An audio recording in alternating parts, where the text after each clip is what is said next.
So today's flight is scheduled to be about 12 hours and 7 minutes. Well, it's a bit shorter than the previous leg.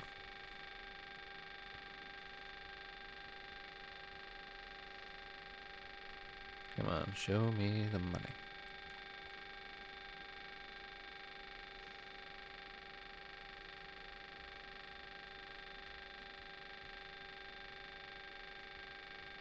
There we go.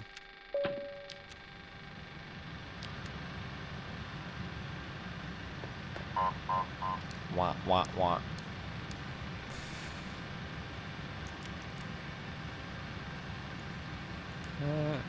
Explain the logo.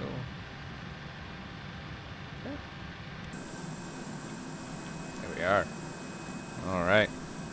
We're lit. Let's go ahead and get boarding underway, because that's probably going to take a while, especially with this plane. And so we just got the one jetway. Here come the baggage carts. So today we have 88,500 pounds of fuel on board. Let's see where all that fuel is. So we've got 84, so we got the wings topped off, 84,000 in each inboard main and 30,000 each outboard main. We got 41,000 pounds in the center, 8.9 in each reserves, and we only got 1.7 in the stab today. So we won't need a crazy amount, unlike what we were doing the previous leg, which we needed much more fuel. We needed 365,000 pounds of fuel, but today we only need 288,000. Crazy how much fuel we saved just going the other way. Let's see here. So let's go ahead and get initial route figured out. We should have everything all set. Let's see here. We got, yep, fuel's loaded, payload. Yep, payload looks good. Yeah. So let's go ahead and set everything up here. So let's see.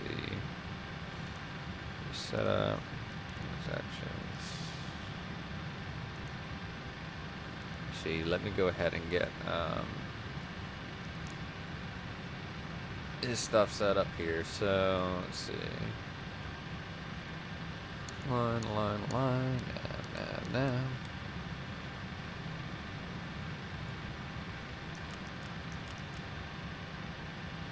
We don't really need those on right now, but let's turn them on anyway.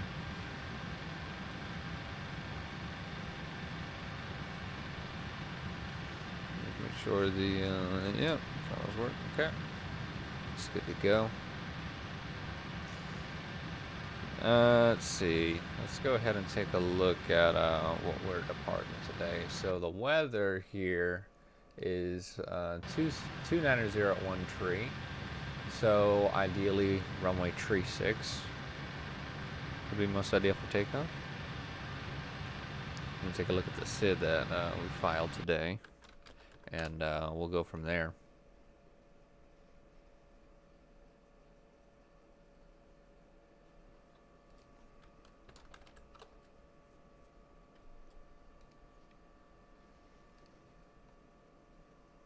So we filed the mid-yaw departure, which can be departed from both runways. Awesome. Okay. Cool. We're going to be flying over Nagoya DOR. Alright. Awesome. Let's go ahead and get initial route set up. Enter IRS position. Yeah.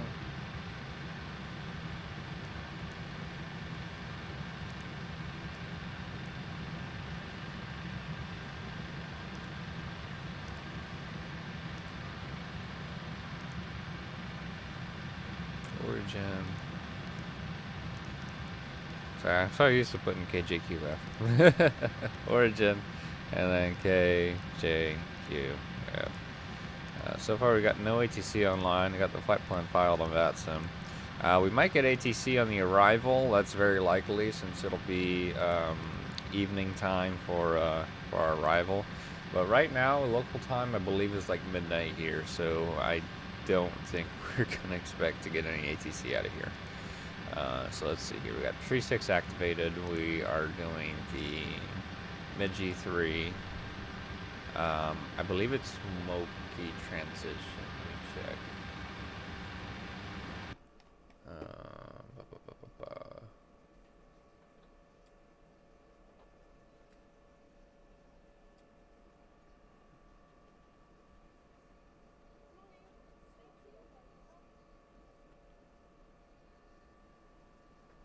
Well, I guess that's not transition because I don't see Mochi. Go ahead and direct Chrome. I don't know where. Yeah, I got the right thing selected.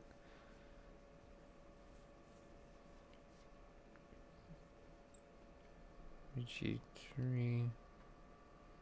Huh.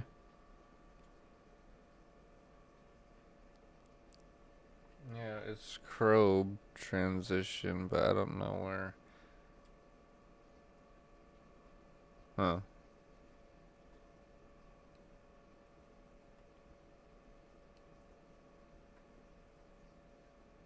Oh, okay. So, wow. All right. Japan does it a little differently. Let me go ahead and show you what I'm trying to look at here. Wow. Okay. So, let me see if I can try to get it up. There we go. So if we take a look here, so this is a SID, right? So this is what we're following. So we take off runway 36, 357 heading to 500 feet, then direct punt, and then Nagoya VOR, and then we go to Crow is our next waypoint after the SID.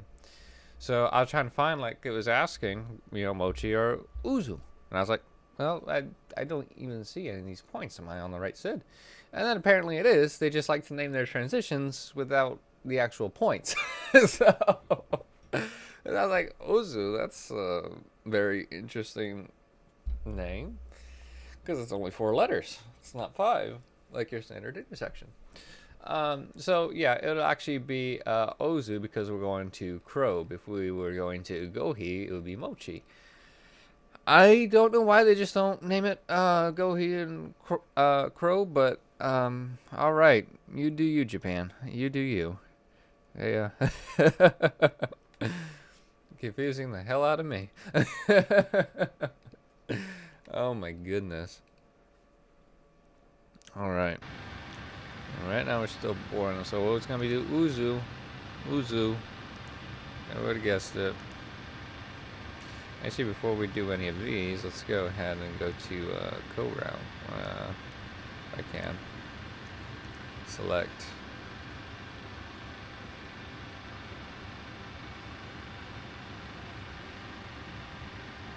ACARS.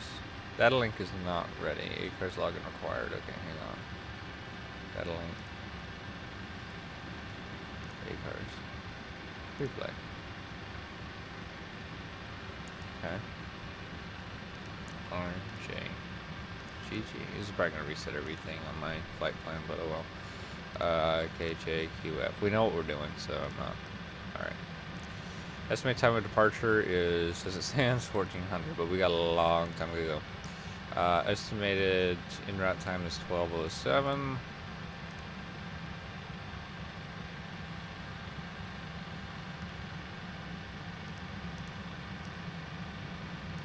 Data link connect. Syncing. Alright. We'll let that do its thing. Frequency. What does VPilot say we're on? 136. Where are you getting 136 from?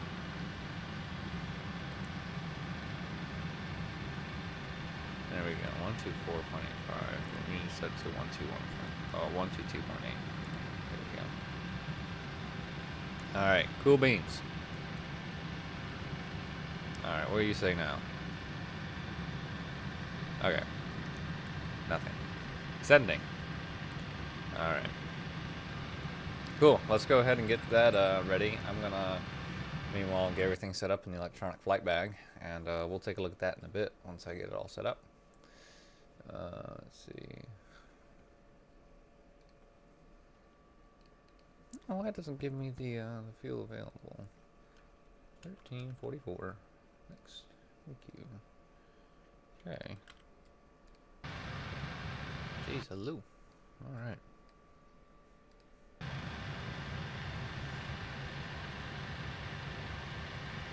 Route 1 uplink ready. Okay. Load. Valid entry.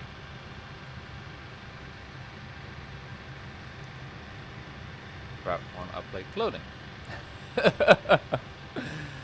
Oh god.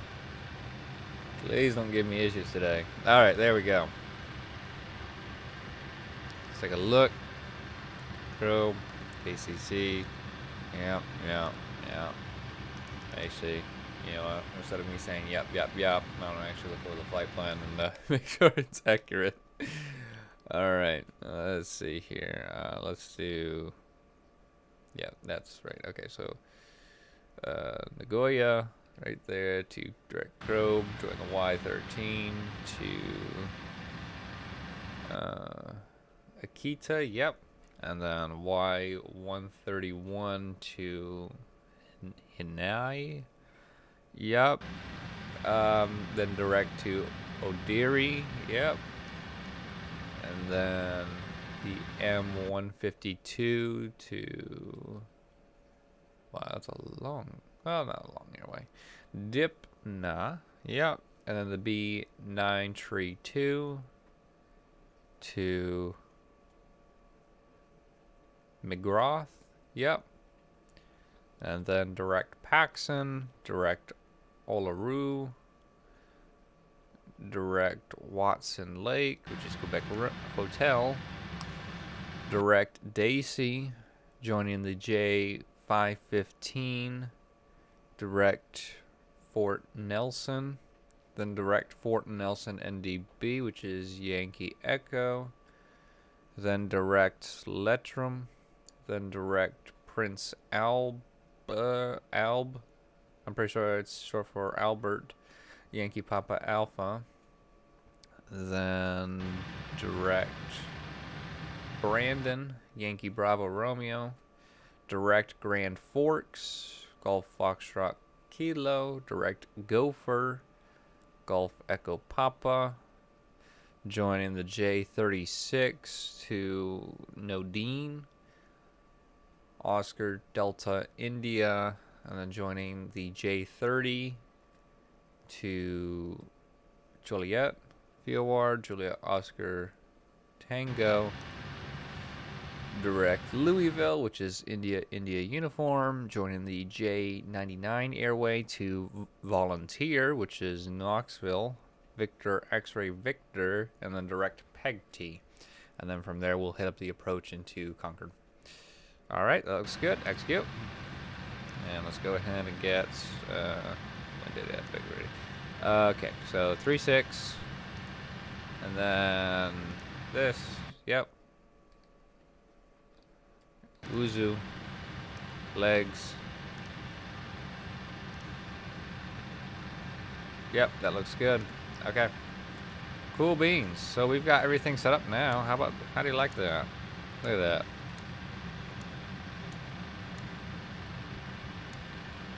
Alright. Yeah, it's gonna be a long flight. Not as long as the flight we did Wednesday, though. This will be shorter. There we go. Alright. Cool. Cool. And we'll keep it on 20 for now. Alright. From now, we're just really waiting for the passengers to get boarded. Looks like they're done with the cargo. We can button that up. And, yeah. 57 out, 213. So it'll be a good bit. The aircraft. Those actions. There we go. Doors. Next page. Cargo. Close them up. Alright. Cool. Yeah, that's the thing about the 747 with jetways, is that when it just has the one, it's a bit of a pain in the ass. That's why I enjoyed it when I was at Concord, because at Concord don't have any jetways and board people with air stairs, so we got 3 air stairs going all at once. Meanwhile, this, I mean, we got air stairs connecting back, but that's really not doing anyone any good because they don't come from outside; they come from inside the building. So, you know, but, oh well. Oh well. We got the Avis. The Avis jetway again too. I don't understand it. Because like last time we did it, it was like all the other jetways were Hertz, and then we were Avis, and yeah, now we're Avis, and the rest are like default FS Dream Team for some reason. I don't understand it. Oh, maybe I'm not meant to understand it. Yeah, it is pretty dark out. This is gonna be quite a bit of nighttime flying, so we're gonna depart at night and we're gonna land at night. So yeah, because we're expected to get in at around I'd say, well, we might save some time, so we could get in at 8 p.m., but we're looking at 9 scheduled, 9 p.m. local. So yeah, we're gonna be flying in at night. So yeah, nighttime flying. Woo. Oh boy. I don't mind nighttime flying, but of course I'd much rather prefer daytime. Speaking of which, let's go ahead and get everything set up for nighttime flying. Make sure our lights are set and all that, because that's kind of important. Let's see. We got dome lights on right now, but dome lights will only do so much, you know? Alright, let's see here.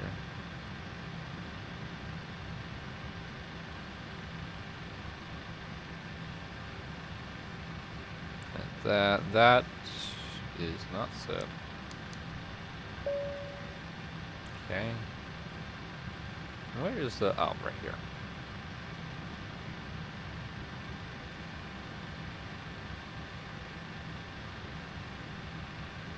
Alright, so we're getting the panel lights set, and then we'll mess around with the floodlights. That's the order and how I like to do things.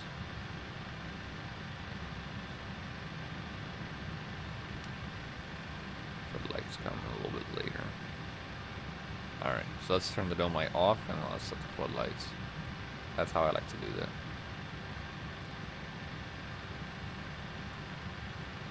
So I like a little bit of floodlights, but I don't like a lot. So let's see here. How does that look? Let's do a little more. That looks good. Okay, and clear shield. That looks good. And,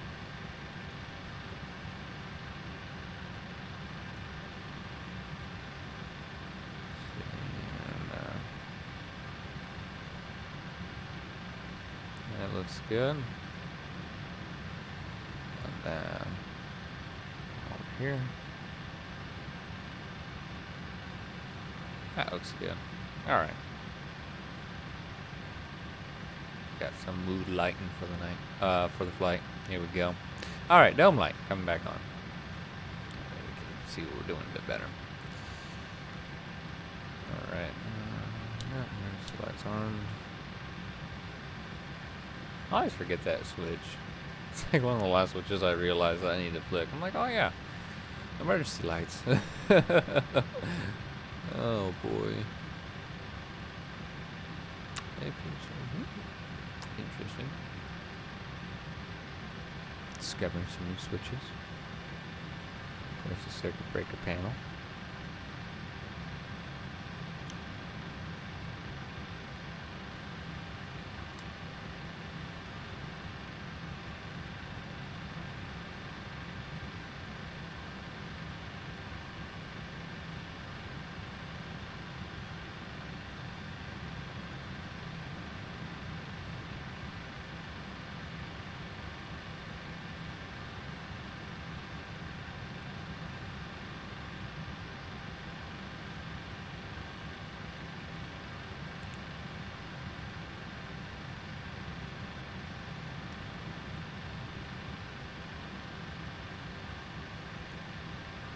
TCAS test. Pass. Yay. Okay.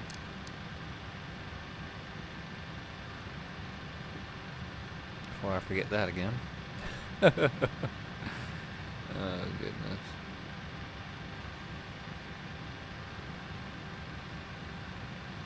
Now we're looking at passengers.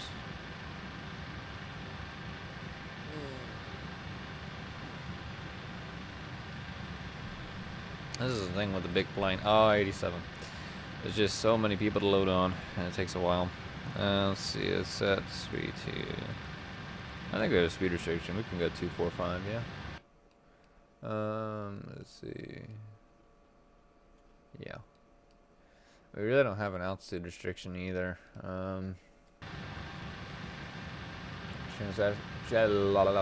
Transition altitude at 14,000. But we just need to cross. What is that? Like 3 miles off the departure of the runway, at or above 500 feet. And so, okay.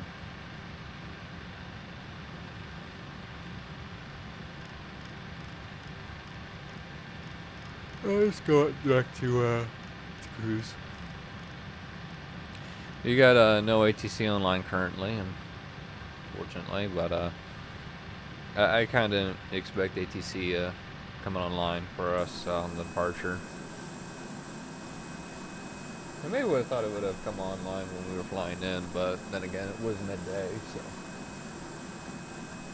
Usually it's not common to see ATC online in the morning, especially during a weekday. Most of the time you see them come online usually after afternoon. You don't see them before noon, local time.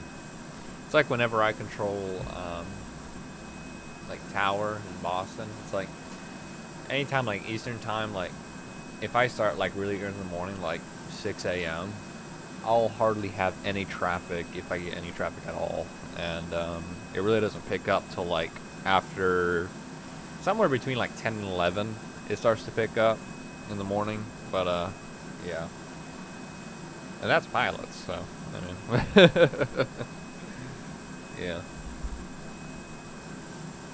But anyways, 98 passengers. Speaking of which, I am planning to do ATC live streaming. As I think I mentioned before, I'm a S2 tower controller at Boston Arctic, Boston Virtual Arctic there on the VATSIM network.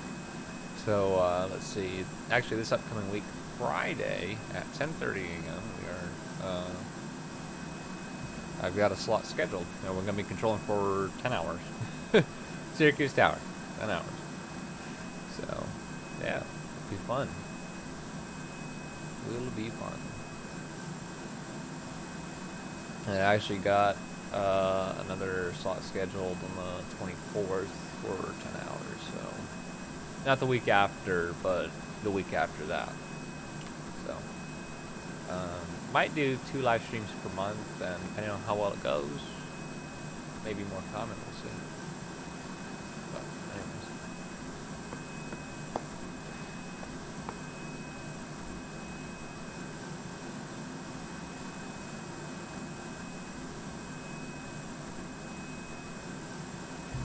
Let's see here. So yeah, let's see. The next charter flight, which was supposed to be to San Jose Thursday, actually got canceled. That's a little bit of news. I don't think I've, no, because that happened Friday? Yeah, Friday. Yeah, so charter flight to San Jose got canceled. So we're not doing that flight. So the next charter flight we're going to be doing is to Oklahoma City. That's going to be on Wednesday. Let's see here. So actually the San Jose flight was supposed to be the inauguration flight for the 767. It's the first flight of that type, but now it's been pushed back to, let's see, the Glasgow flight, which is scheduled to be on February 10th. So, yeah. Well, that's why it's been pushed back for, Well, almost a month. Yeah. So.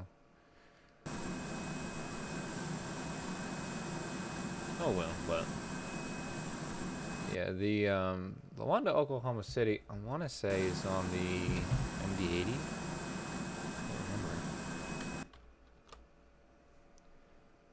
remember. MD-80 or 7.3, one of the two.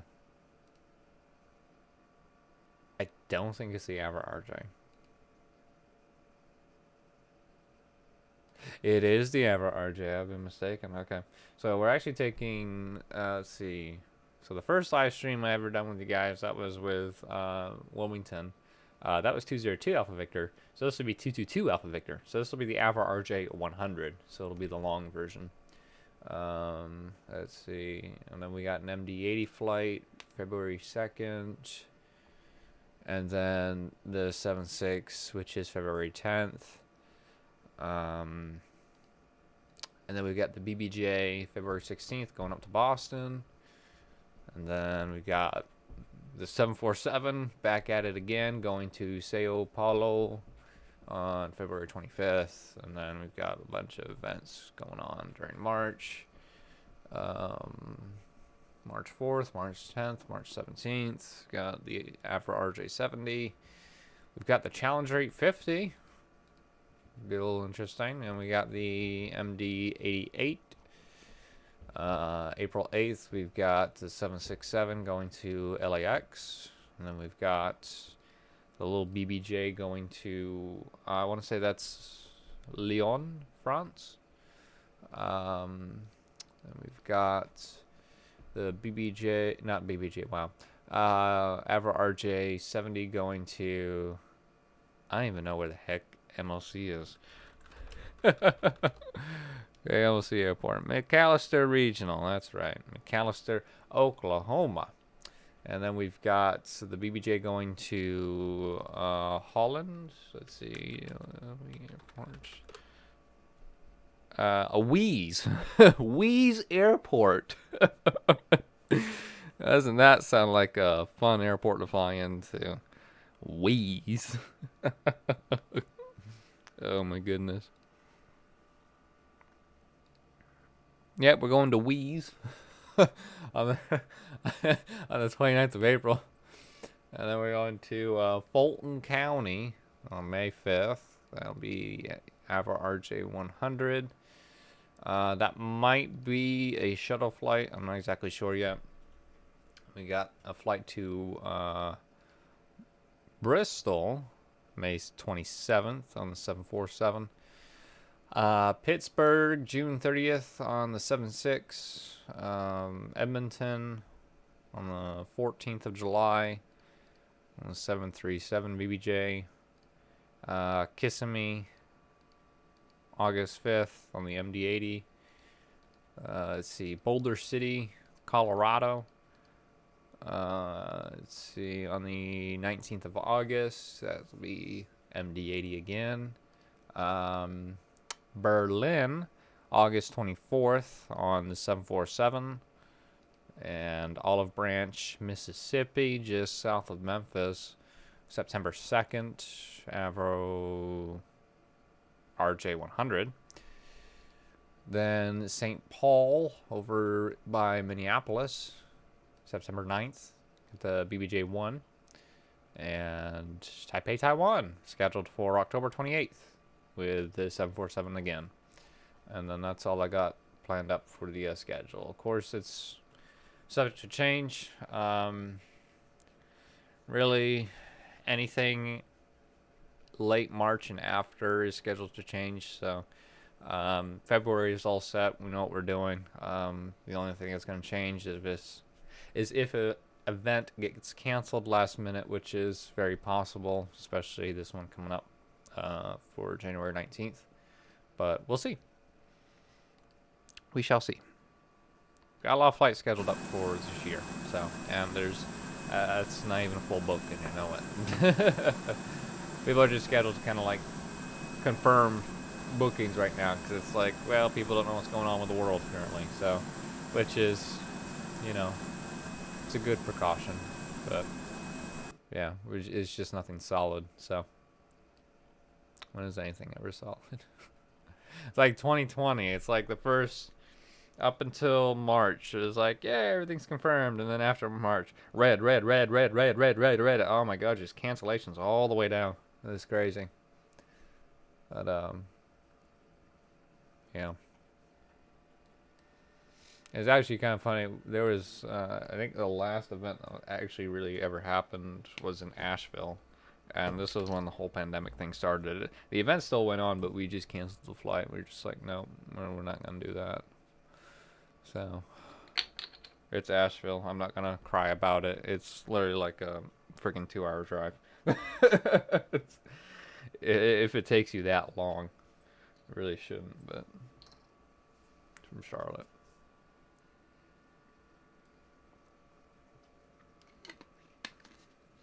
Yep. In 2021, well, if you guys know, we kind of started in 2021, so yeah, that was like a year of not flying. That was brutal. It was really brutal. That just hurt me emotionally so bad.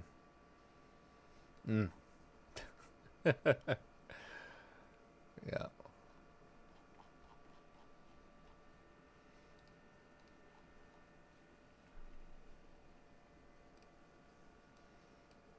All right.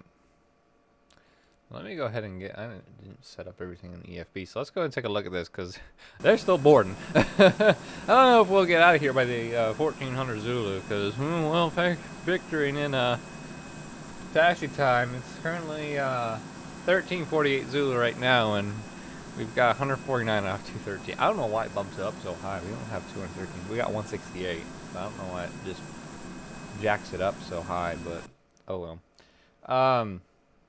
Yeah, let's go ahead and go up to upper, and I'll show you guys what this is all about. So, this is the electronic flight bag by the wonderful Avlasoft. So, we are, let's see. So, wind's coming from the northwest, so we're expecting a runway 36 departure, about 13 knot headwind. A little bit of crosswind though. If we go here, yeah, see, if we go 36, we got a 7 knot headwind, but we got 11 knot crosswind, but we got 11 knot crosswind either way, and I'd rather much rather have a headwind than a tailwind. So 36 and Meiji tree, and then right there, so Ozu, that should go to Krob. See, if you do Mochi, it'll go to Gohi. I don't know why they just don't name the transitions after the waypoints they go to, but that confused me. Ever living the hell out of me, Japan. I mean, it's still kind of weird though because it still put Krob in the flight plan. So even if I don't put a transition, it's not the end of the world. It's weird. I'm sure it'll probably do that if I do the other transition. But yeah, that's weird. Anyways.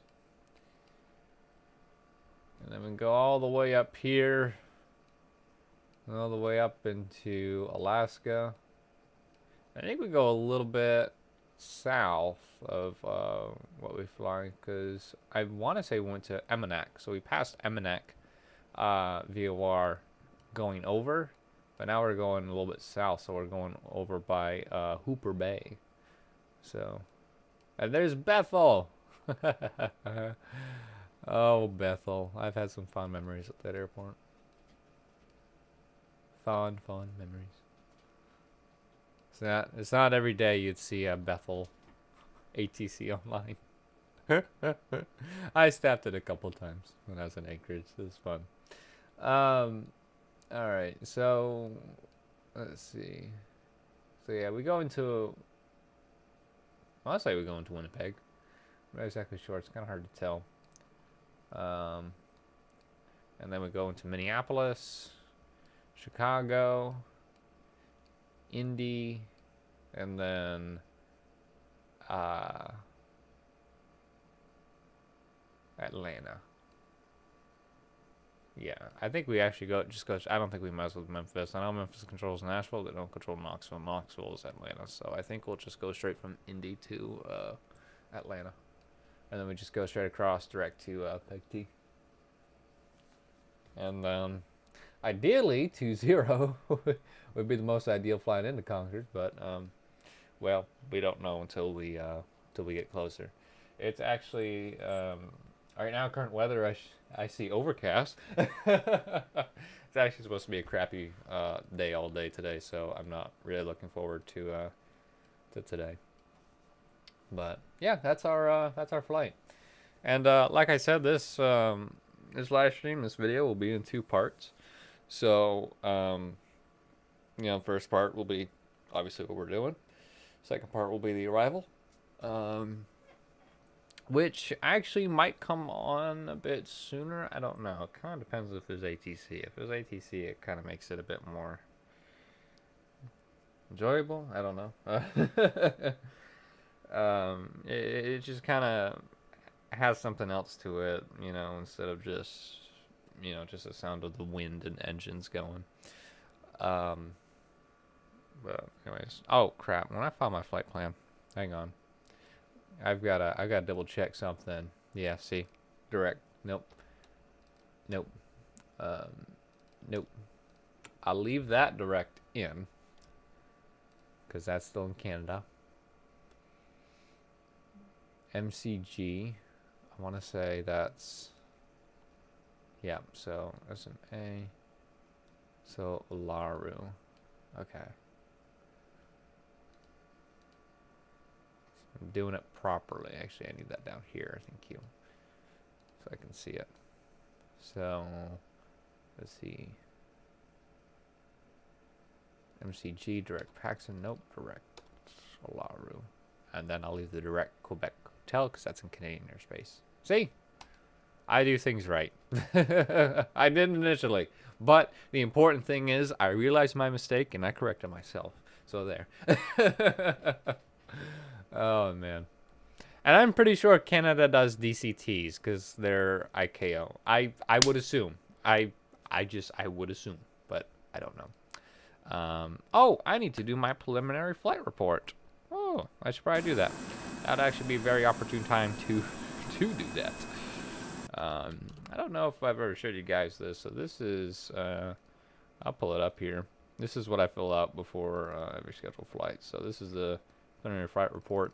This actually gets filed with the whole flight route. So when I get the flight report at the end of each flight on this, so I'll just pull up like an example here. So this is the flight log from the last flight. So it gives all these details, what time you pass each intersection, it's just what the wind speed was, temperature, all that good stuff, and it'll just tell you all that information, the time you passed it, stuff like that. So that's pretty cool information. But that gets filed after the Japan mainland, okay. It's a little weird. Yeah, total flight time from takeoff to touchdown, fuel used. And I'll give you the local time in each area, so that's pretty nice. But yeah. So I actually need to change this to Charlie.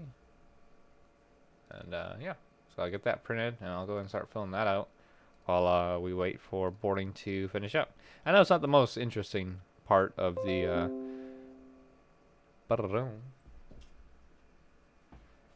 stand by.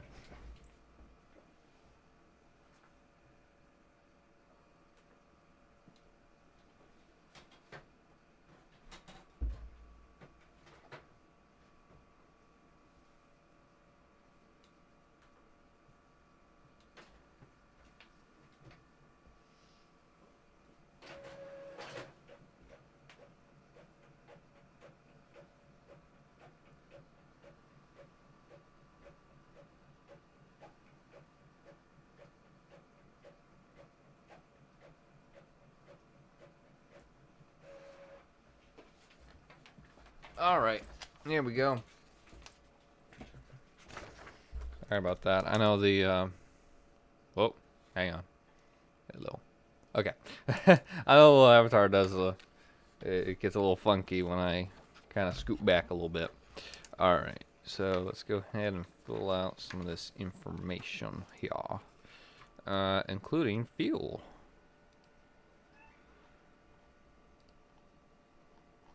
I got 288.5, which is the total fuel. Departure date is 1/9/22. Arrival date scheduled to be 1/10. But we'll see about that. I don't know. Departure time. Well, honestly, you know what? Depending on how long this boarding's taking, it might be till the next day. Alright, departure time is scheduled. Well, it's scheduled to be 14.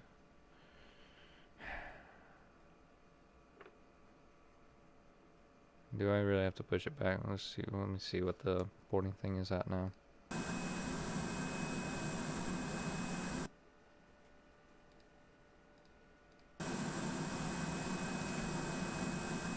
see.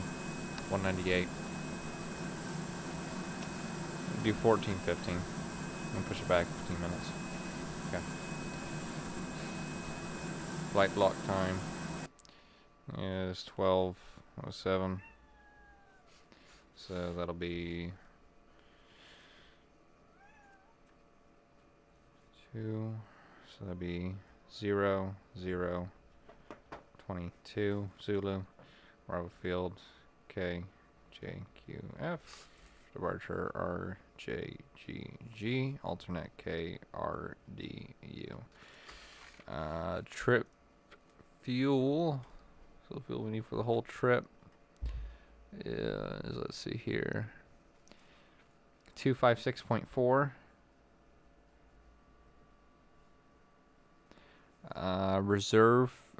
Alternate fuel is 9.7. And let's see here. Let's do reserve now. So we've got continuous 12.8, FinRes 8.9, taxi 2.0, so 23.7 on the reserves. There we go, 23.7, 9.7, 256.4, 8, and then let's see, 288. 500 divided by 6.65, 43,384 gallons of Jet A fuel. We got 168 passengers. 168 times 230, 38,640. Cargo 7,500. Alright, 3750 in each compartment. Aircraft type Boeing 747-400. And registration November 1 Alpha Mike. Cool beans. Alright, that is all set. Alright, and look at that. Boarding's completed. How about that? Whoa. Alright. Let's get on our way.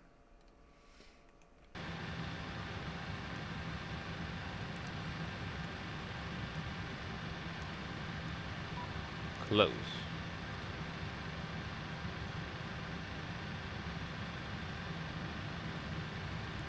And let's request push back and departure.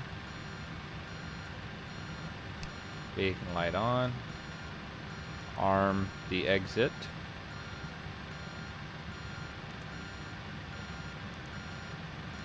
Let's arm all. There we go. Alright.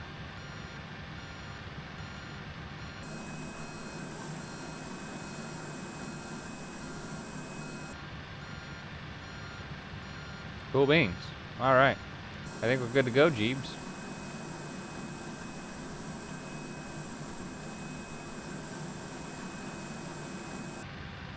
Let me see where we need to push back here. So we'll push back left. That sounds good. Yeah. All right.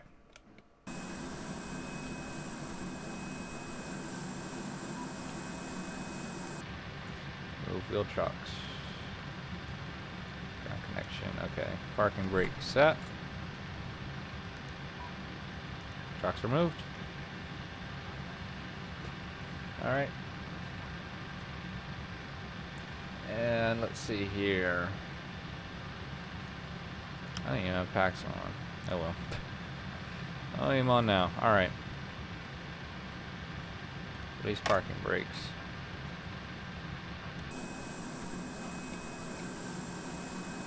All right, we're pushing back. Let's get it.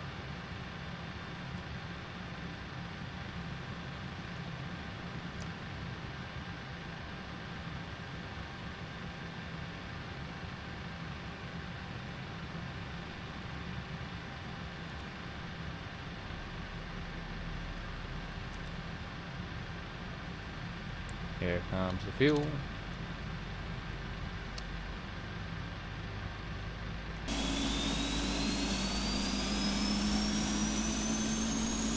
Yes.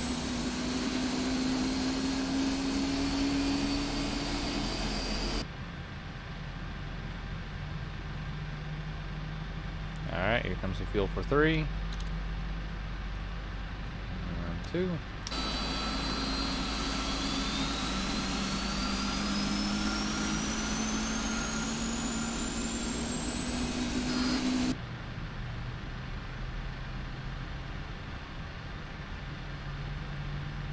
Comes the fuel for 2. And 1.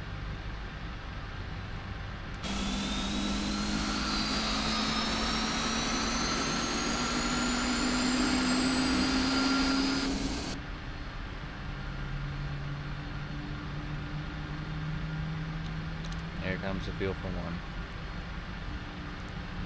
I'm not sure if I didn't. Ghost community, hello, welcome to the stream. How are you doing today?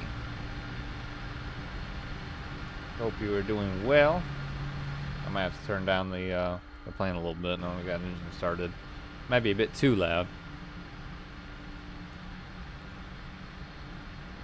I am doing great. We are doing the return flight today, so I am pretty happy. Alright, we go ahead and set the weights. We got payload, let's see, gross weight, 729.1. We are flying all the way back home to Concord, North Carolina. So we are currently in Nagoya, Japan right now. So it'll be about a 12-hour flight. Let's see, reserves, we've got, that 23.7. Cost index, I believe, is actually lower, 255. Parking brake set.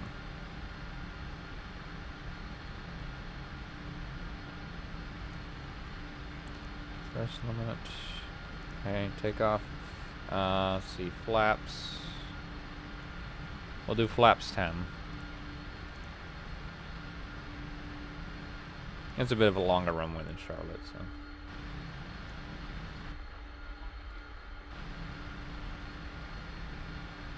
Oh, awesome. Yeah, I do these flights every now and then. I try not to do it too often. I don't really want to burn myself out doing these long hauls, but they're nice to do every now and then.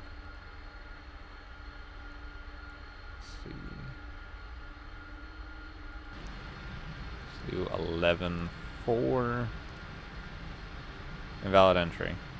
Okay, well, it's 11.4. I don't know what to tell you. 11,400. So 11,400. Okay, I guess it's not 1,100 feet.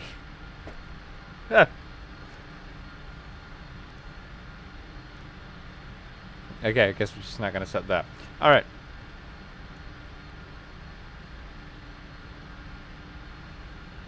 Oh.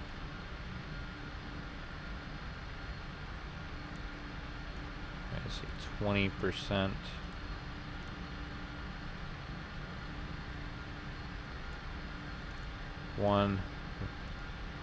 rotate speed's 158, and let's see.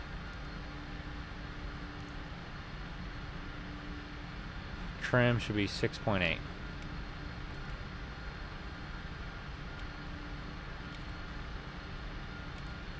That looks rightish. Okay. Okay, let's set everything up. So APU, shut it down. Packs set to norm. APU bleed. Taxi lights.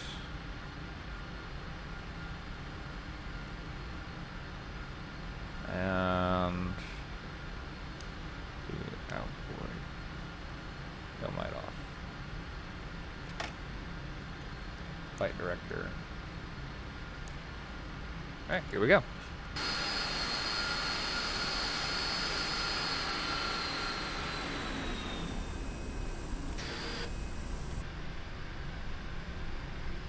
Host community, I am using Lockheed Martin's Prepared, and we are flying the PMDG 747-400. Which I do love the 747 model. It's not as big as the Dash 8i, but that's alright. Plus it's got winglets, which is, oh, just looks so amazing on the 747, but that's just my opinion.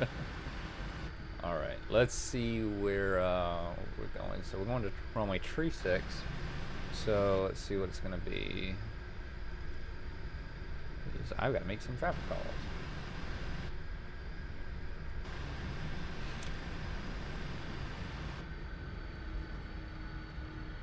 So make sure everything's all according to setup. Okay, nice. Yeah. This is actually default scenery too, so it's, you know, it is what it is. Actually, it's kind of funny, none of the taxiways here are labeled in the simulator, but I've got Navigraph charts, so it's fine. It's actually up to date though, surprisingly. Like all the taxiways are laid out in the simulator like they're supposed to be on the chart, so that's a plus. I do have my own scenery for Concord, the airport we're flying into, so let's see.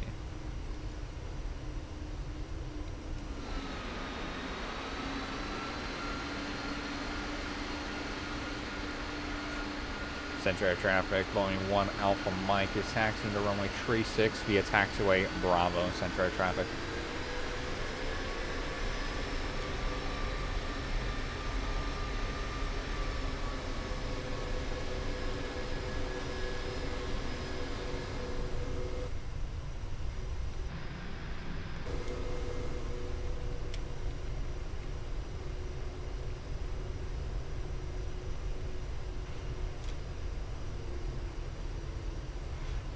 Going all the way down.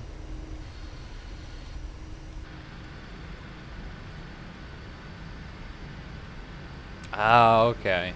So you must use Orbix a lot, huh?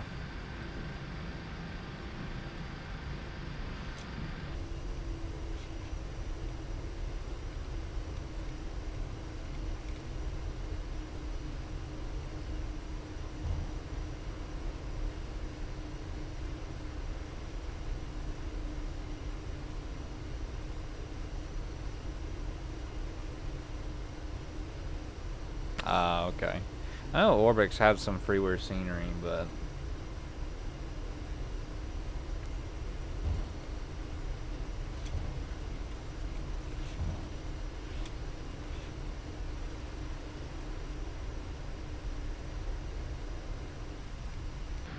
I was going to set laps.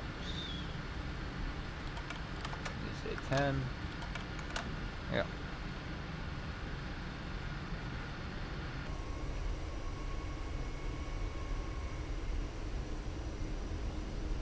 Yeah. True enough. I do love the Alaska scenery from Orbix. That was a lot of fun. Flying Alaska is just fun in general, but Yeah.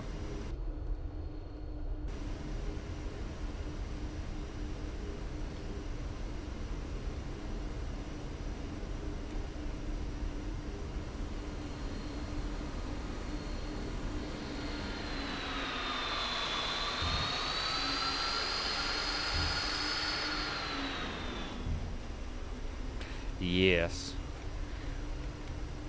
Alaska, Yukon, up there, it's just, man, it's great. I was doing a bunch of freighter ops one time, and I was using the PMDG 737 cargo, the freighter version, and man, I was, tell you what, I was freaking trying to bush fly a 737 in Alaska, and it was just, man, it was just so much fun. It really was. Oh man. Just some of the terrain, like one of the airports I absolutely love, and I love to control it when I was back in Anchorage Artec on VATSIM, was Juneau. Absolutely love Juneau. It's such a fascinating place to me. There's no ILS because you can't come straight in on the runway, and the airport's just pretty much surrounded by glaciers. You know, there's no roads into Juneau, and it's the state capital. It's the Alaska Fords in general have just kind of like always been fascinating to me. So, oh, nice, nice, nice, nice.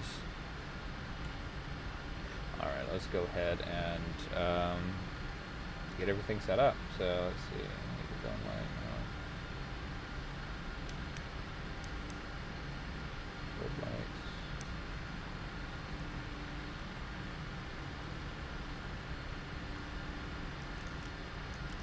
Overriding. Okay. Any other warnings, Jeeps? Stab. Have we emptied the stab already?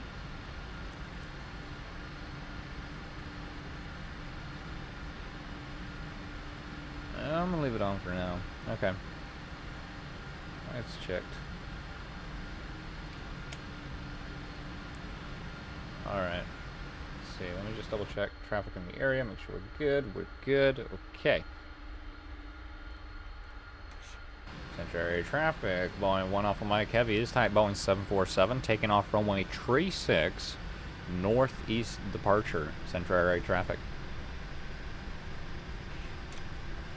Let's go ahead and get ourselves lined up.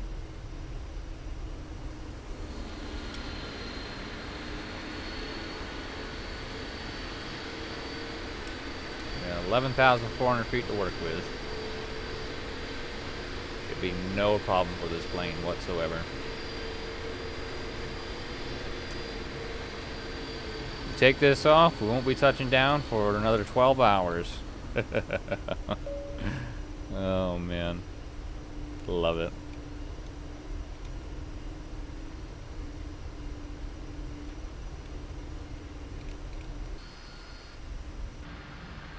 Alright, ready, set, throttle up, here we go.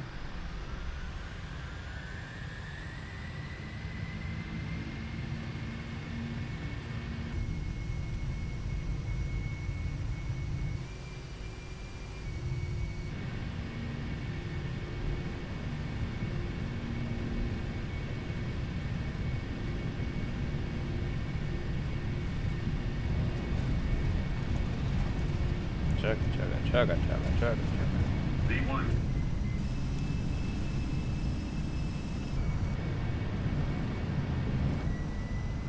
Ooh.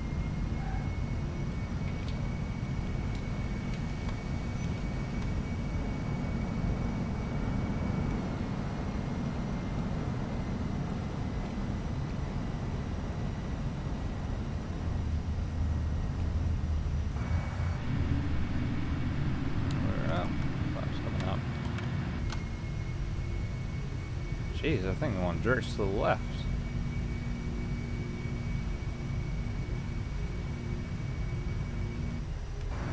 I know we had a bit of a crosswind, but I didn't realize it would be that bad.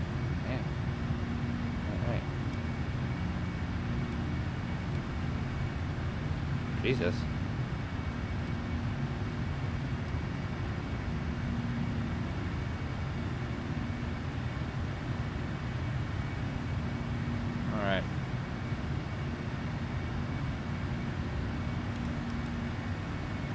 Not 275, 245, please.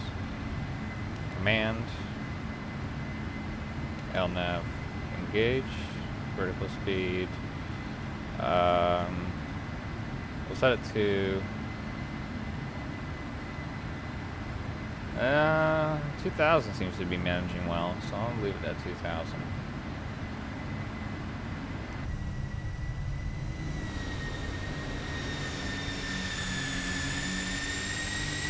Bye-bye, Nagoya.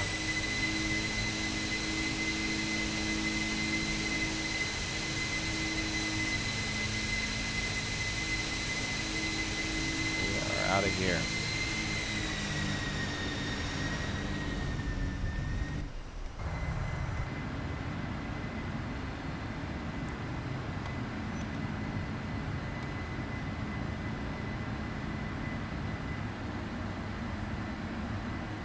I don't think I can push it past 2,000 feet per minute.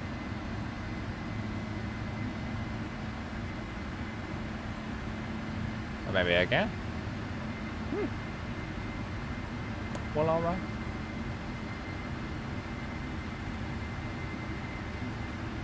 Did in a 747-200. Dang.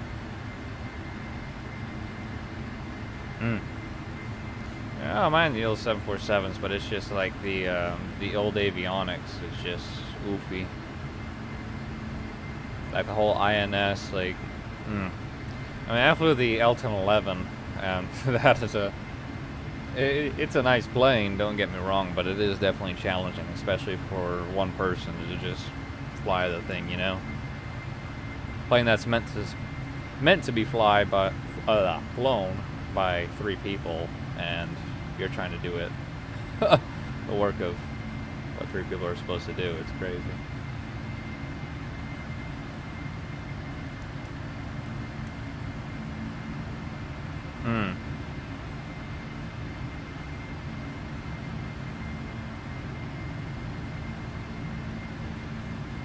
Dang.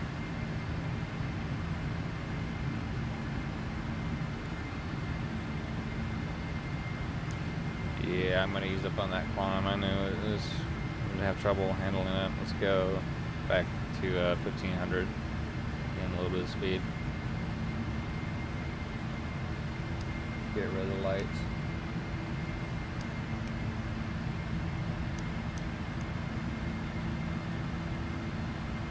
What aircrafts do you fly? Well, I actually have quite a variety of planes. I say that, but I don't really fly Airbus. Let me see. So I got the Boeing 737. I was flying the 757 for a while, the 300. I've got the 767-300 now. 737-700 BBJ. Let's see, Avro RJ-170.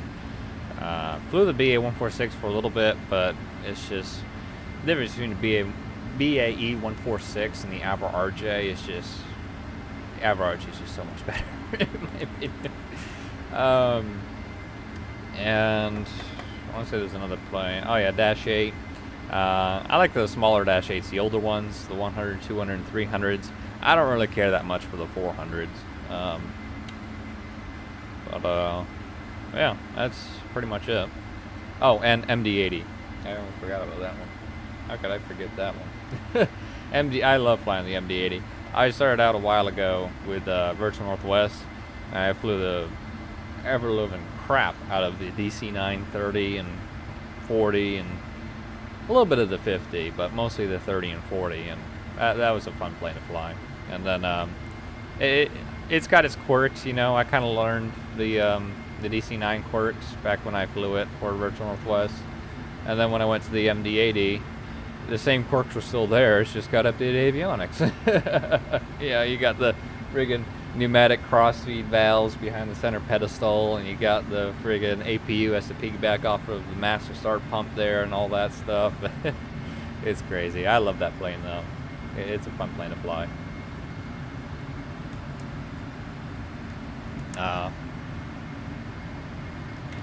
Yeah, the one I have is Leonardo, and It is pretty pricey. They've got the base one, which is the MD-82, and the 83 and 88 expansion.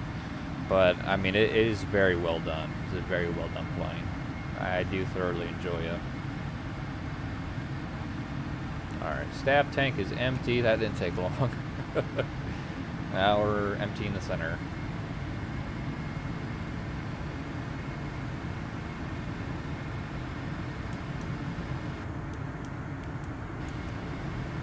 I fly the 717 a little bit, but 717's not bad. I don't mind it. It's modern, it's updated, you know. But it's just like the Pearl engines. I don't know. It's like the Pearl engines are great for like Gulfstreams, but you put them on a 717 and it seems a bit too... 717 seems to take more load than a Gulfstream, you know. It's like the engines really weren't designed for it. I don't know, but... I don't know. I just feel like there were better options out there, but I don't know. 717's not bad. It is pretty different from the MD-80. Like, you look at the overhead panel, and it's just like all cleaned up. You're like, what cockpit is this? What am I even in? It's weird. But yeah. I would absolutely love to see an MD-90 payware. I would absolutely love to see that. That would be... if there was an MD-90 that came out, I would just fly it all the time. I'm going to be honest with you. Those V2500 engines, like, don't get me wrong, I love the Pratt & Whitneys, the JT8D engines on the MD-80s. But, I mean, they are pretty dated. And you slap on those V2500 engines, and, oh my god. That's just... It's amazing. It's really amazing. Oh, wow. Boeing 314. Yeah, that's an old one. Dang. Dang. Yeah. I could get with certain planes with the, like, I remember flying the 727. That was a pretty fun plane. But I always preferred the DC-9 over the 727. Because, you know, like, the autopilot panel, of course, it's very, like, basic, rudimentary, you know, it's the autopilot servos are pretty, like, standard setup. And like 727, you got altitude hold. But the 727 I was flying, it didn't really have, like, vertical speed adjustments. So if you needed to change your altitude, you had to disengage altitude hold. You had to manually fly the plane and manually level off in order for it to get to the altitude you want, and then re-engage altitude hold to lock it in. The DC-9, however, had a vertical speed knob, so you could engage the altitude hold, and you could dial the vertical speed to set your vertical speed to whatever you want, and then you can just kind of level off without having to disengage the altitude hold. But yeah, they're old planes, that's for sure. It's it is pretty challenging, but it's definitely fun.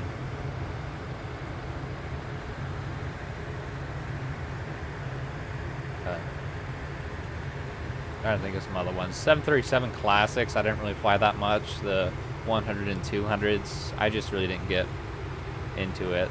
I know, like, the one that came out was for Captain Sim, and I didn't really care too much for it. The one I got later on, though, was the Milvez 737-200. That was that's a really nice one. But the thing is the one for P3D, it doesn't have the FMC, so it uses very basic, you know, rudimentary navigation system. So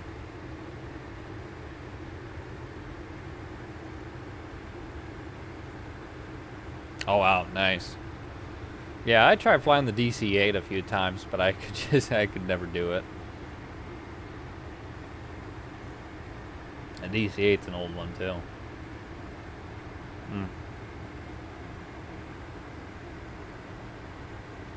It's kind of interesting. You do the, I think it's the DC-970 version, or 71. That's got the newer, I think it's, I don't know if it's Pratt & Whitney or GE. I can't remember which one it is, but it's got the newer engines on it. And it's kind of funny. Because you just are used to seeing the DC-8 with the little small narrow engines. I want to say they're the JT7 engines? But yeah.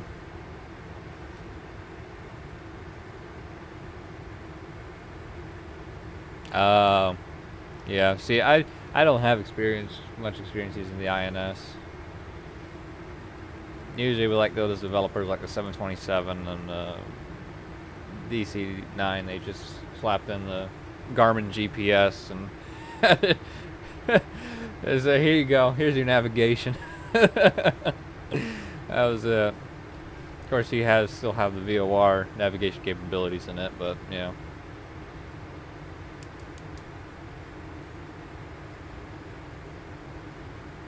Oh yeah.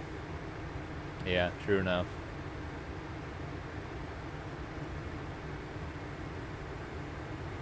True enough.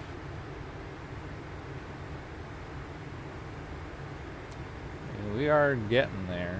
Up to 350. I can probably go to 355. I feel pretty comfortable with that. Geez, we're getting some. Let's turn on the terrain radar. Oh my God, there's lights on top of those mountains. That's crazy. I mean, it is Japan, but still, that's really cool. I like that. And there's snow-capped mountains too. Oh man.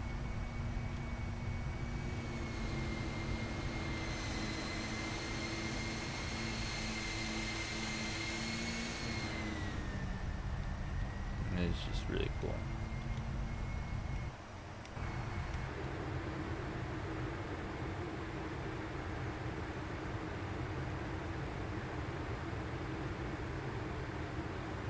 Oh, okay. They're G engines. Gotcha.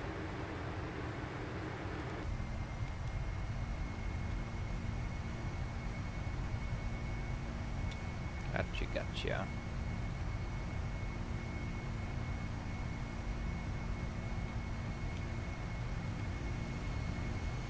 Yeah. I gotta fly to Japan more often. It is really beautiful. I have scenery for Haneda Airport. I've always liked, because I've always preferred flying into Haneda than Narita in Tokyo. Just because Haneda's just like right on the water there, and it's just right by downtown. It is really cool.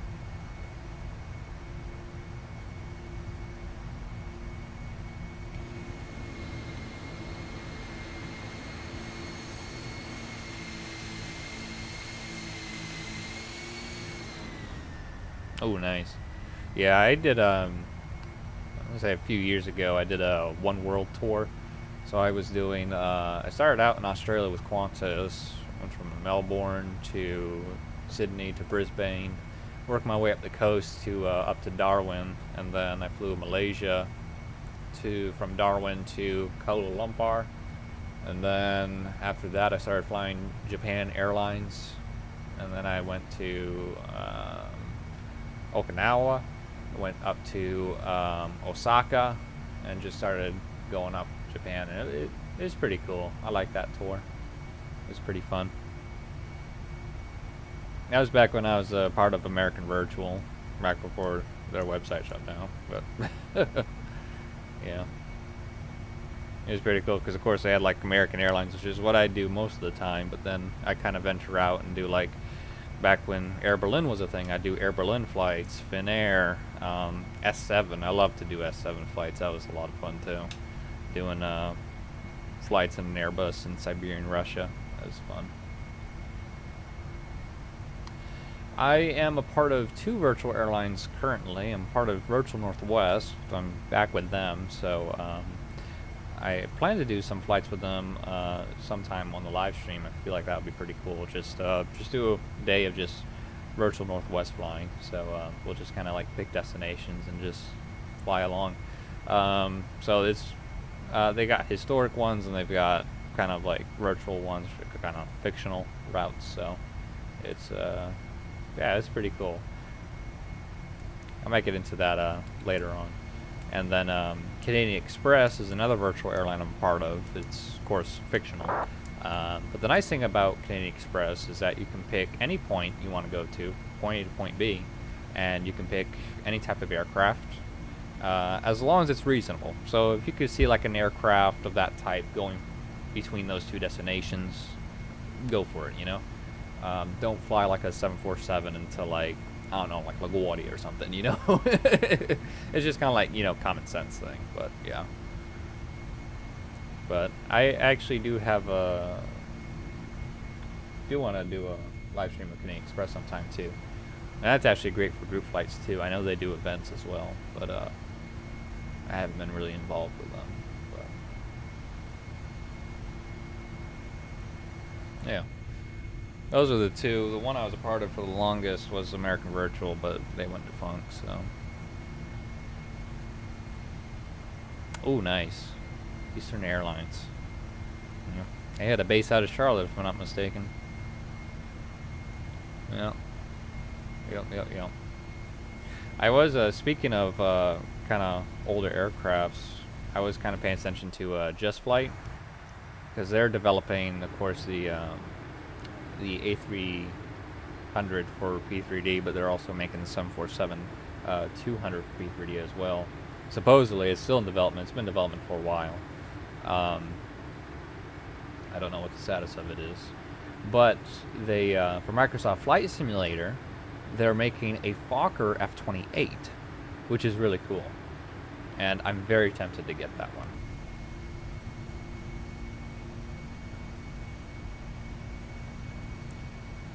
And then, of course, they're making the BA-146 for Microsoft Flight Simulator 2, and hopefully an Avro RJ variant after that. I did like Just Flight. I mean, I use Quality Wings Avro RJ right now, which I do really love. It's a great add-on. And the Just Flight, I like how with the BA-146 they added the QC version, so it's the quick combi, or however you say it. I can't remember what the abbreviation stands for, but it's like the quick freighter, or the freighter version of it. And I think that's really cool, especially for like stuff like if you want to do like air economy, or like what I use Air Hauler 2 every now and then, and doing cargo flights. Like, I think that's really cool. There's not a whole lot of aircraft add-ons that have like cargo ops like simulated and stuff, so you know, I think for the for more developers to start doing that more is pretty cool. So oh yeah. Yep.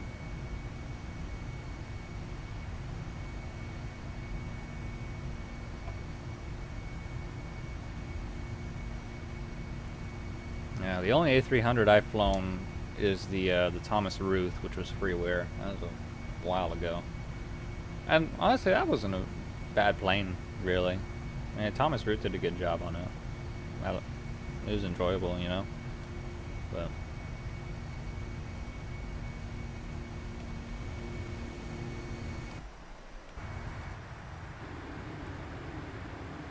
I'm trying to think of some freeware ones that I was flying. Thomas Ruth, of course. You had TDS. Then you have Project Airbus. Oh God, Project Airbus. Oh my God, it's crazy.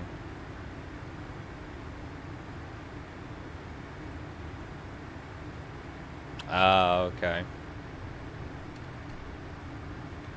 Yeah. It's actually funny. I was talking to one of my friends who just like absolutely loves 747s, and I was talking about like the different versions, like, you know, 100, 200, and 300. And he's like, 300? 747 didn't have 300. I was like, yeah, they did. It's not very common, but 747 did have a 300 model for whatever reason. I think it was longer. Can't remember the difference. So I think it was a longer version of the 200. They never made the 500 or 600. I know that was supposed to be schemed up, but they never did it.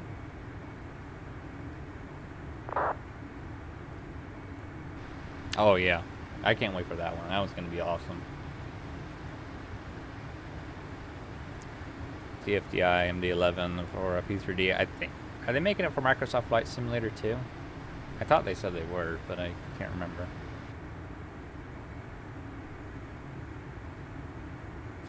Oh yeah, the 747-300 had the stretched upper deck. That's it. Yeah.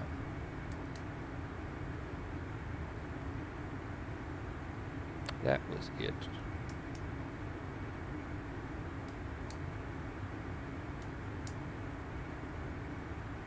Yeah, it's kind of funny. You know, where I work at an FBO, and we have this little book of like all the aircraft and like how to service it, like where all the doors are, where to link up with like the tow bar, you know, where to do the lav on them, potable water ports, stuff like that.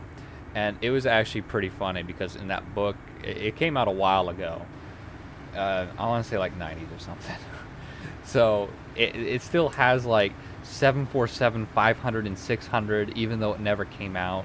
It had the MD-12 on there. It just had like all these different models that were like proposed, and they were like, all right, this is where we think everything's going to be serviced at.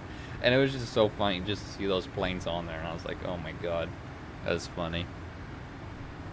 That was really funny. I gotta see if I can find some pictures of that. That was just, man. Let me see here.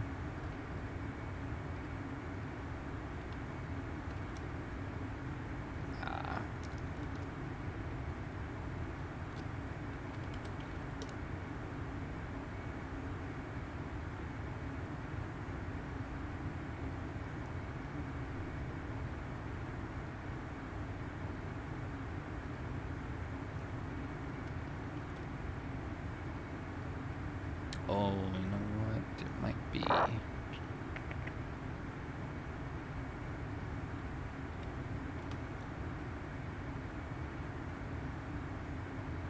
Oh, yeah, here they are.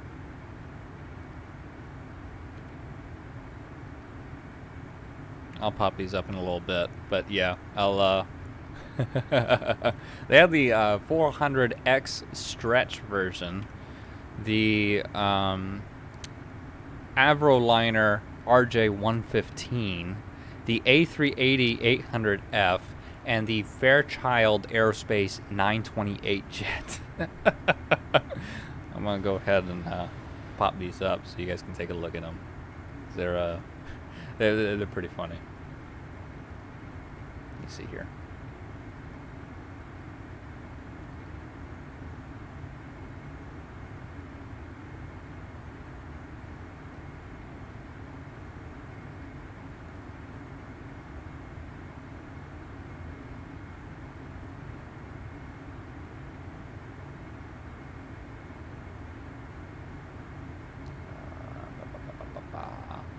First, there we go.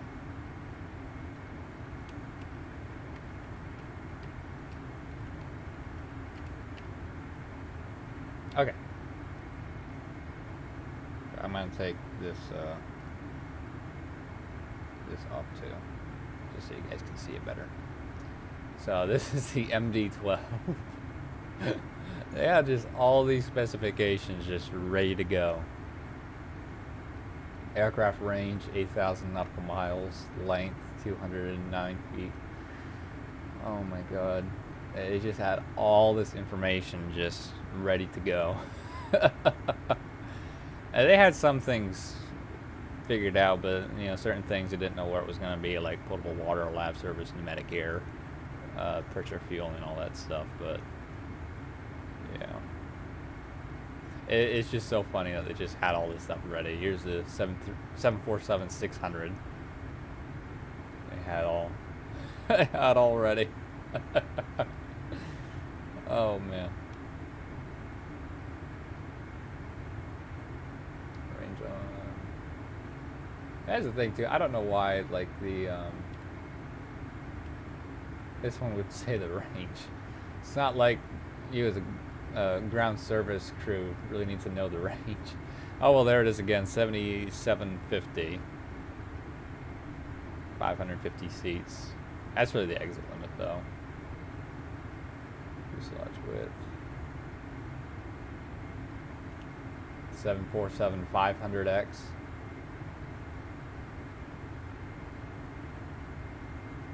It's kind of interesting. It's like a top-down view. Has kind of like the raked back, like kind of trailing on the end of the wingtips there. But then you have like the side panel which shows like a winglet on it. It's kind of interesting. Yeah, they did have high hopes. 255 feet. 278, yep. And they had the 400 stretch version, which had a poorer range, 6,900 nautical miles.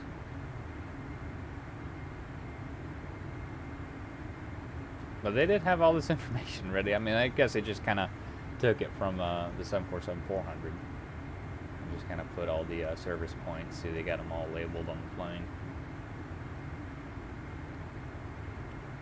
The Avroliner RJ-115.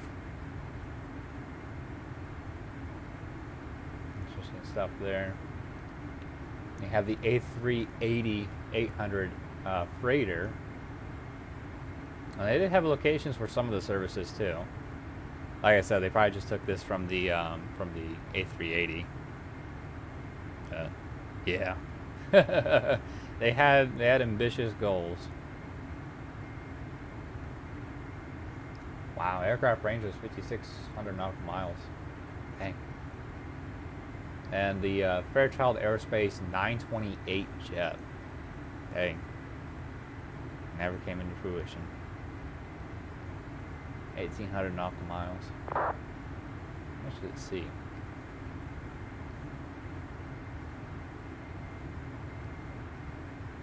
A 100 seats.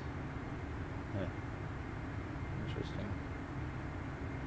Yeah, it's crazy. So, I just found that so funny when I just saw like all those planes in there, and I was like, oh my god, if only. If only. Jesus Christ. Oh my goodness. Can you imagine? Oh my god. It's crazy. Well, 1980s, that makes sense, because, I mean, heck, when weren't the United States and Russia butting heads back then, you know? Jesus.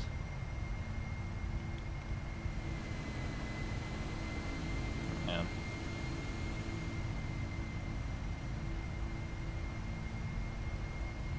Crazy, crazy. Alright, so we are up at cruise now. I'm going to go ahead and, seatbelt sign to auto. We're flying at Mach 0.89er. So we're doing pretty good. We've got a 102 knot, almost tailwind, so that's pretty good. Oh, cool. I know there was what's one YouTuber I watched a lot of time? I think it's Mustard. I want to say it's Mustard. Let me check. I've always liked his videos, just about like all these different concepts and stuff. Yeah, Mustard.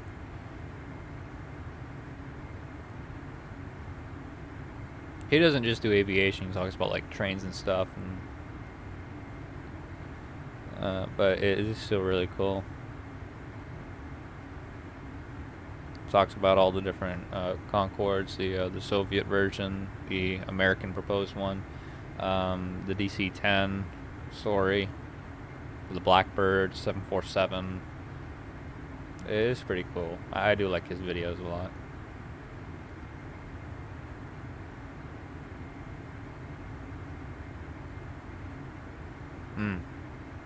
I'll have to check him out.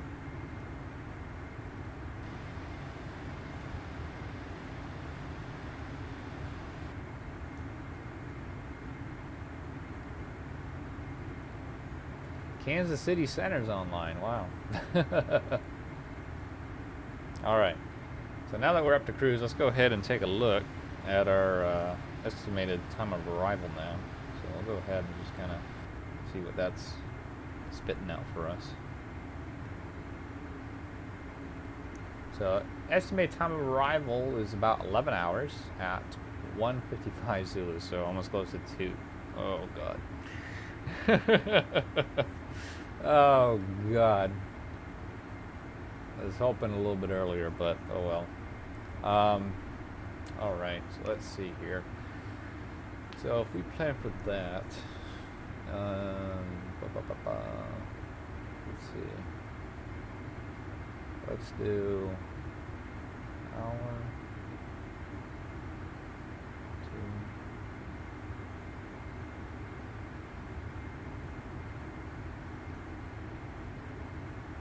0, 0.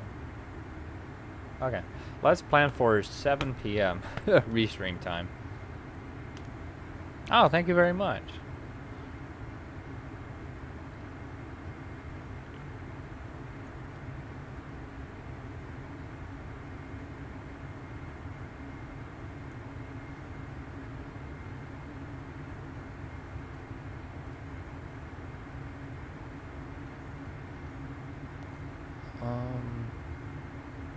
Okay, so let me set everything up. I actually use VC face instead of face rig.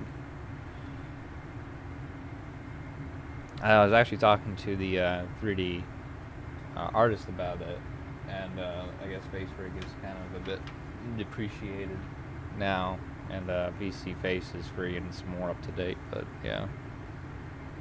Yeah, I never heard of it before either till I started bringing it up with the 3D modeler when I commissioned. But yeah.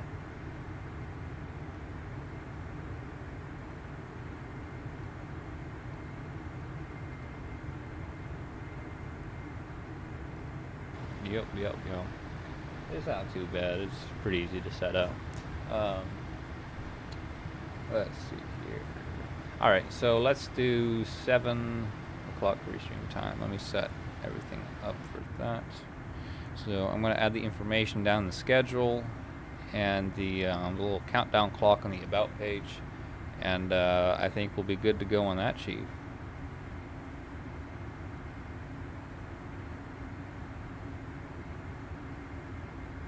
Nice. Yeah, they are pretty pricey. The artist I commissioned was about $550 USD. You know, if you go for, I've seen other commissioners, other artists charge $1,000.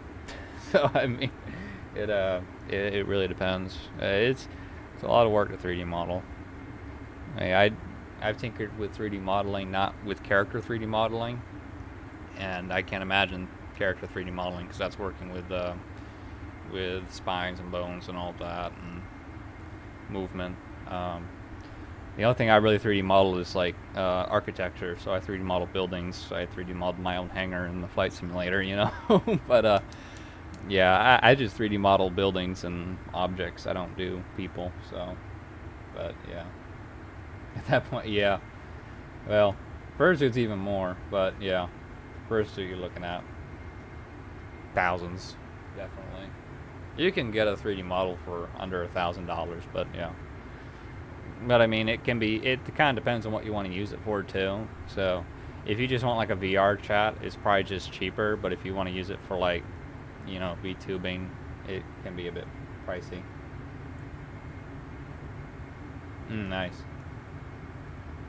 Yeah, I've kind of tinkered around with a little bit with like kind of like editing like Skyrim creation kit, you know, stuff like that. That's kind of how I got started out. Well, actually, I really got started out with The Sims, but yeah. But no, SketchUp is like a great program. I love using it. I know, like, of course, probably the best 3D software, especially for you know, freeware's Blender. But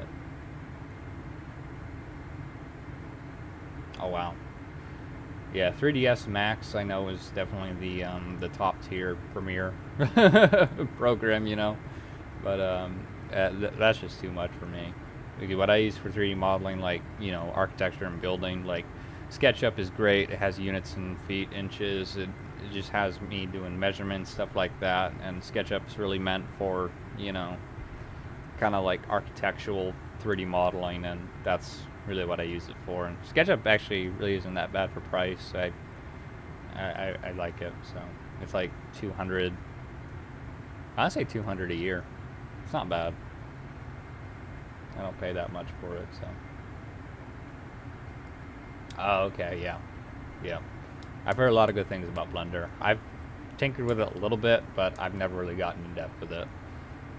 But, yeah. Like I said, I've been more using SketchUp, so. And then, of course, Adobe products, but Adobe doesn't really have 3D modeling. It's just really texturing, so. Yeah. Alright, let me see here.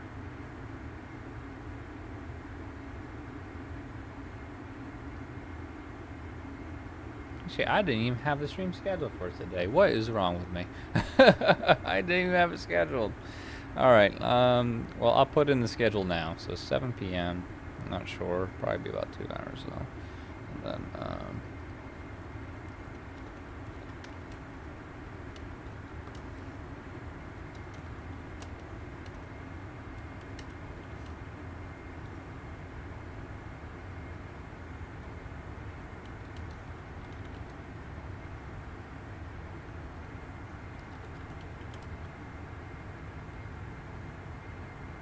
save changes. There we go. Oh no, I did. It is there. Okay.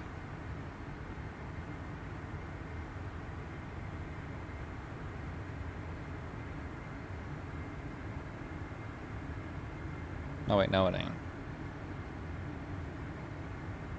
No, okay, so that's gotta get deleted. Yeah, okay. Never mind.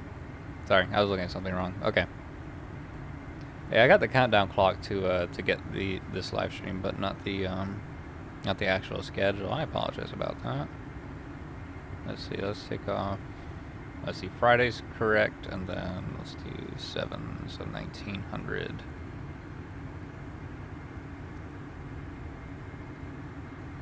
Okay, cool. Save settings. All right, so awesome. So I've got the panel, sort of countdown panel now set to 7 p.m. and then I've got the schedule set for tonight. So, Ghost Community, thanks for the subscription. Much appreciated. Let's see.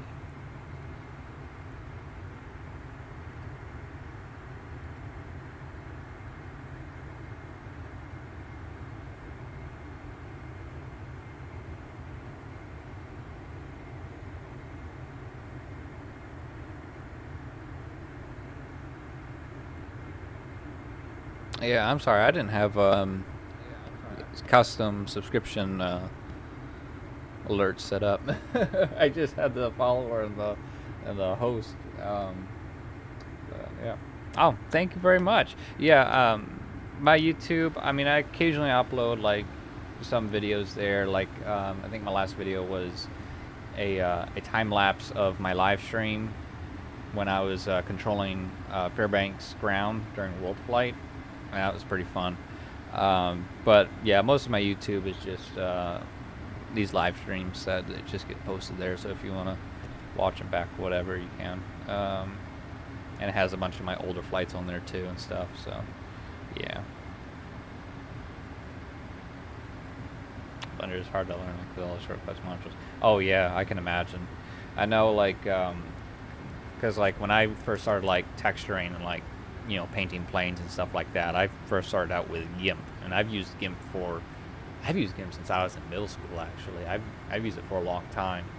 So you know, GNU image manipulation program, and then I finally just kind of buckled down and got Photoshop and started learning Photoshop, and oh my god. Yeah, I still use GIMP every now and then because in order to open DDS files, I use GIMP. But yeah, it's but I use Photoshop for my primary texturing. I need to do an art live stream sometime. I haven't done one in a while. So PaintNet, that sounds really familiar. I know I got like software. I want to say it was Paint Tool, PaintKit Sci. Probably pronouncing it, probably saying it wrong. Probably got jumbled up. And then there was Corel Paint. I can't remember. There were so many different programs. Okay, gotcha. Yeah. GIMP was my learning steps for for painting. So it wasn't bad. It's just you try to do like big files, and it was just it would stress a lot. So, but yeah. Anyways, all right. I think I am going to call it quits for now. Ooh, nice. Yeah. I have a Wacom Intuos tablet. It's just very basic. It's just like a little touch tablet, and I have a pen for it. It doesn't have a display or anything, but it just like measures your points across the tablet. It is very simple. I got that a while ago, but it's I think I actually got it in Best Buy because I know Wacom is not cheap. I definitely know that. But this was like a very kind of basic little touch tablet, but it's worked great. So, but yeah. Okay, cool. I never heard of them, but